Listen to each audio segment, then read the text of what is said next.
medyo tsada ang panahon. So dahil fruling ang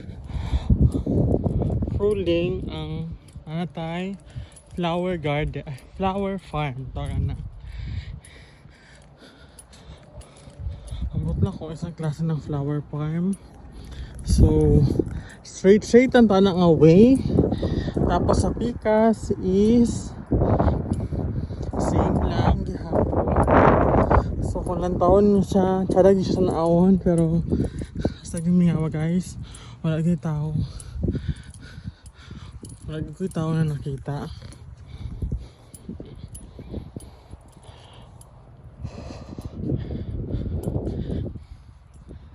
Flowers.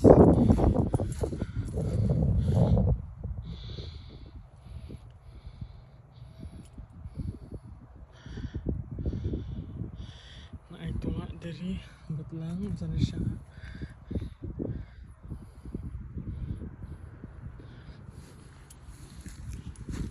So, fruling na.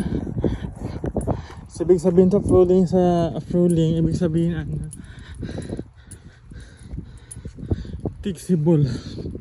Or mga flowers, na ay mga wild flowers. No? So, nag-jacket gihapon ko, ilang kabugno gihapon, pero nagkanto na grabe.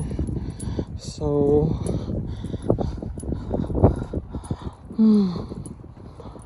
narang lake din sa time, pero siguro gikan among tubig ba. Sige, ganahan kitang bayan sa mga naramong hospital.